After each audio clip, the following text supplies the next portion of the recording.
Let's take a look at this demonstration. In the perforation process, the Connex charge performs essentially the same as a conventional one. When the gun is fired, the detonation of each shaped charge turns the charger liner into a fast-moving, high-density jet.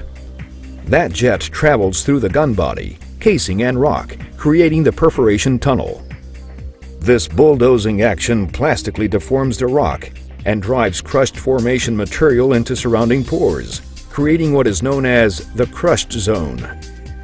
However, it's what takes place after the tunnel is formed that leads to vastly improved tunnel geometry and performance.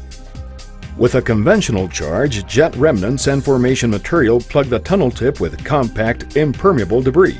If underbalanced perforating fails to remove these barriers, additional intervention may be required to achieve satisfactory flow.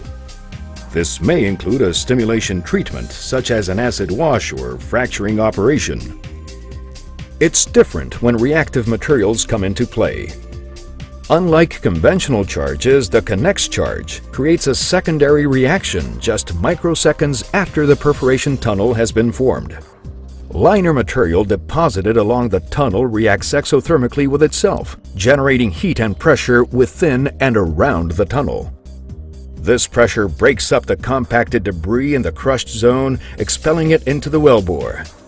This cleaning action occurs independently in each tunnel, regardless of rock types or prevailing wellbore and reservoir pressures.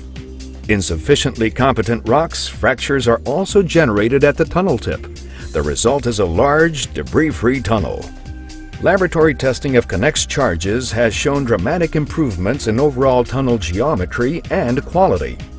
Cleaner, larger tunnels make for better inflow of oil and gas, and a more efficient use of your resources. Since each tunnel is cleaned by the reactive perforating action, underbalance is no longer essential, nor are systems aimed at enhancing dynamic underbalance. Stimulation treatments are facilitated by the reduction in perforation friction, by tip fractures created by the secondary reaction, and by unimpaired fluid access to undamaged rock. Take a look at this demonstration of a fracture stimulation. When fracturing fluid enters a tunnel created by a conventional charge, the narrow tunnel creates a significant pressure drop. The fluid then must find its way through the damaged tunnel walls and onto the preferred fracture plane. This often creates multiple fractures and results in a tortuous flow path and even higher pressure losses. However, when fracture stimulation is performed in a tunnel created by the Connex charge, the unimpaired fluid is able to travel straight to the end of the tunnel without significant pressure loss. There, it exits onto the fracture plane through tip fractures already created during perforation.